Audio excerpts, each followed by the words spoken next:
Bakit hindi na lumalaki? Bumabalik naman sila, Mami N. Nagre-recommend pa. Pero bakit hindi pa rin dumadami ang customers ko? Anak, I have heard that question more times than I can count. And every time, the business owner asking it is doing real things right. Maganda ang produkto, tapat na customers, may nagre-recommend pa nga kahit hindi pa niya hinihiling na mag-recommend. And yet, the growth of his business has stopped. Naranasan mo na rin ba yon? Yung parang kahit na anong gawin mo, parehong tao pa rin ang bumibili sa iyo. Here's what I want you to understand. This is not a product problem. At hindi rin ito dahil sa kulang ka ng sipag. What is actually happening is very simple. In the beginning, lahat ng kilala mo ang naging unang customers mo, di ba? Pamilya, mga kaibigan, dati mong katrabaho, mga kapitbahay. That group carried your business in the early days. But once everyone you know already knows you and no new people are finding you, nako, growth stops. Not because the business is bad, but because there's no way yet to reach people outside that familiar group.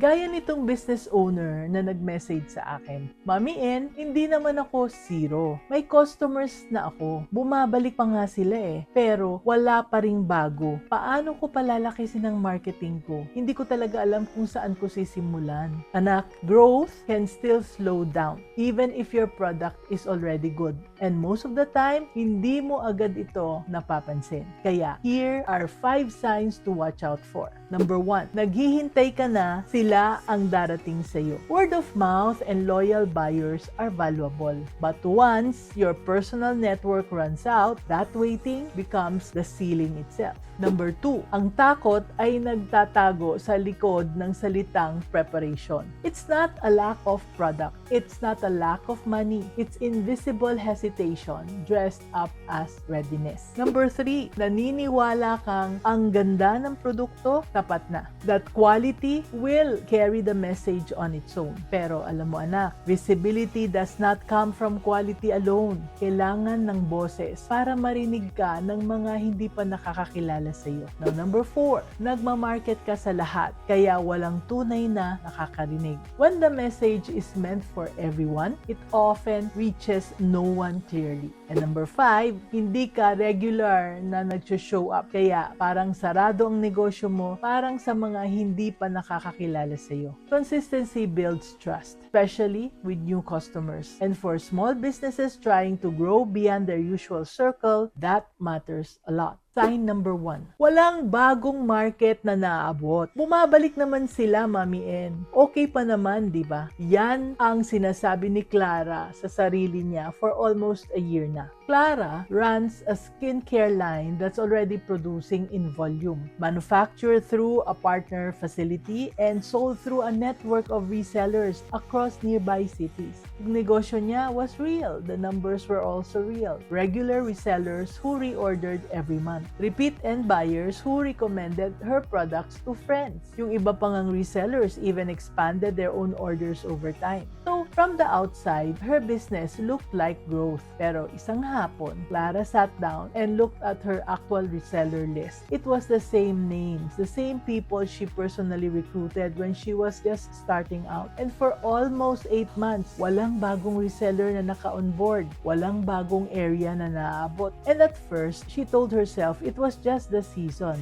The truth was harder to ignore. She had been relying on the same network to carry the business forward without any clear system to consistently bring new resellers or new markets in. Walang outreach plan, walang referral structure, walang presence sa mga places where new buyers could discover her. Just the same familiar circle, reordering, and wala na. Beyond it, just moving. Doon niya naunawaan ang totoong problema. Hindi siya naubusan ng mga taong nagugustuhan ng produkto niya. Naubusan lang siya ng paraan para maabot sila. Anak, a strong product and a loyal base are a great starting point. Pero kung wala kang sistema that consistently brings new people in, growth will always stop at the same place. Sign number 2, matagal nang naghihintay. Baka hindi pa ready. Antayin ko muna. How long have you been saying that to yourself, anak? Tulad ni Marivic. She runs a ready-to-cook meat business that's already doing well. She sells marinated liempo, chicken cuts, longganisa, and tocino to small groceries, wet market stalls, and regular household buyers sa area nila. Real naman ang business niya, yung income niya real din. Yung kanyang regular customers, nagre-reorder sila kahit na hindi sila hahabulin. Some grocery accounts have been with her for over a year na. And the quality? Consistent because she personally oversees every batch. Pero, ito yung quietly na nangyayari sa business niya. Every time an opportunity came up to reach a bigger account, tulad ng supermarket, restaurant group, a corporate account, or a corporate canteen, Marivic would pause. Baka hindi pa kaya ng volume namin. Baka hindi pa presentable ang packaging namin. Antayin ko muna na mas maayos ng lahat bago ako mag-approach. So she kept waiting for better equipment, for a bigger production space, for the perfect moment to feel confident enough. At habang naghihintay siya, the same accounts, the same area, the same income level, nothing dropped but nothing also grew. Then one afternoon, it hit her. Naisip niya na the production could already handle more. The product was already good enough. And ang nagpapatigil sa kanya, hindi kakulangan ng kakayahan. Takot lang siya na subukan ng mas malaki. So here is the lesson, anak. Preparation is smart, but when preparation becomes a reason to never move forward, that's no longer caution.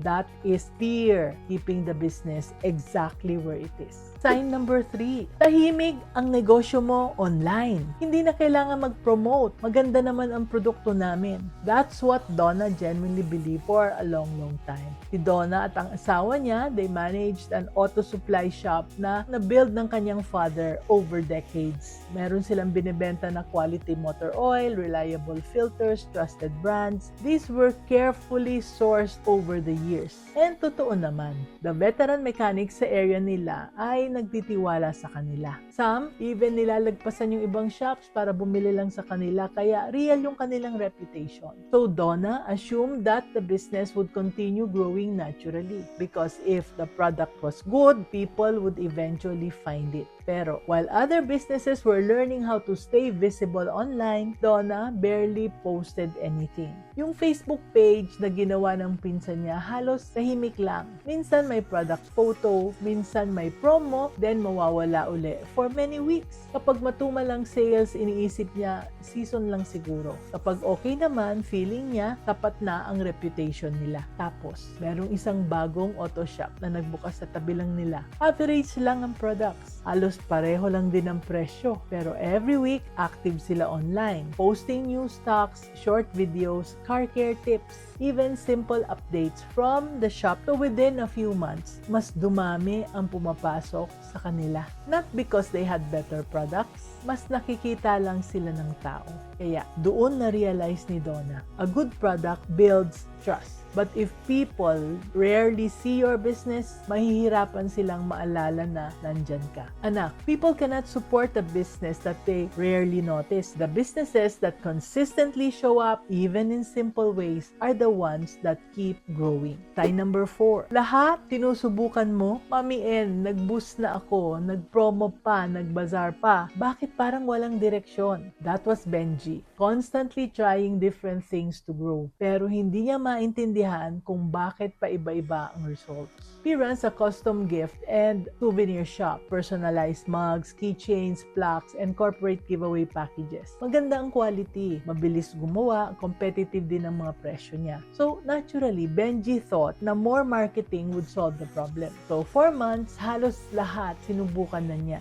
Boosted Facebook posts, flash sales, printed flyers, weekend bazaars. Some months okay ang benta, some months sobrang tahimik. Walang malinaw na pattern, walang consistency. Kaya isang hapon, instead of adding another promo, may ginawa siyang iba. Binuksan niya ang old order records niya, not to count sales, but to understand the people behind them. Sino ba talaga ang paulit-ulit na bumibili? Sino ang malalaking mag-order? And that's when he noticed something important. Most of his strongest customers were small business owners and HR teams ordering giveaways for company events. The answer was already sitting inside his own records all along. He had been marketing to everyone when there was already a specific audience naturally attracted to his business. Kaya pinalitan ni Benji yung kanyang approach. Instead of scattered promotions, he created messages specifically for corporate clients and small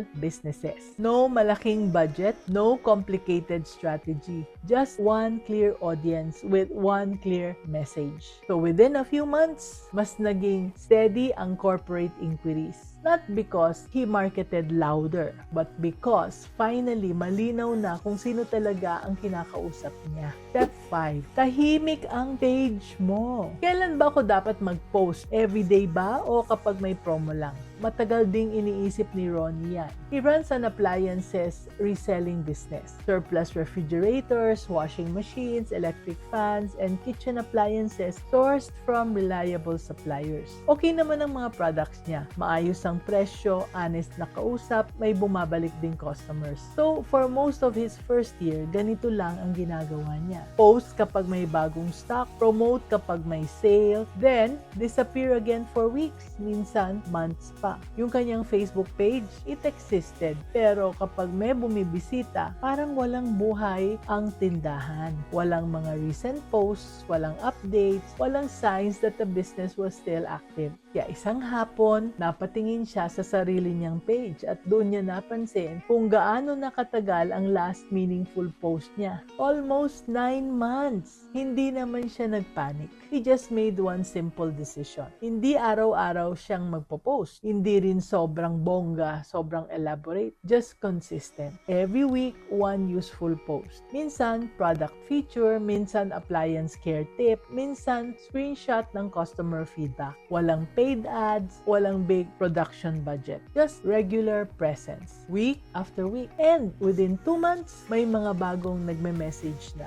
People who found his page while scrolling. And napaisip sila, active pa pala tong negosyo na to. Kita mo na anak, consistency is not glamorous. But for a small business trying to grow beyond its familiar circle, showing up regularly builds trust with the people who don't know you yet. So, anak, alam mo na yan ha. If you see yourself in any of those 5 signs, it does not mean na hopeless na ang negosyo mo. Because it simply means na nasa masipag stage ka pa. Dito sa level na to, the hard work is real. Totoo ang sipag mo, totoo ang quality ng products mo, totoo rin ang loyalty ng customers mo. Pero masipag can only take your business so far. Darating talaga ang point na hindi na sapat ang personal connections mo para tuloy-tuloy nang lumago ang business mo. And once that familiar circle stops growing, working harder alone will not automatically open new doors for you. That's why the next step is becoming marunong. Marunong means understanding who your real buyers are. Natututo kang magsalita directly sa kanila. You start building a consistent and visible presence that helps the business reach beyond the people na kilala mo na. Tapos comes maayos.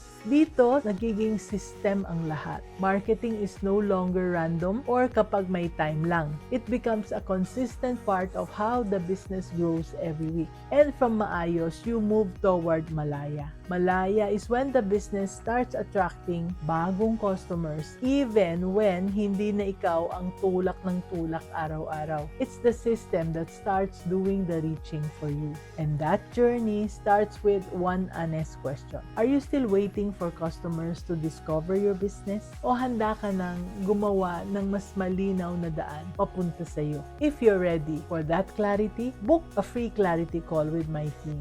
The link is in the comment section. Kaya, let's be business-minded, Pinoy.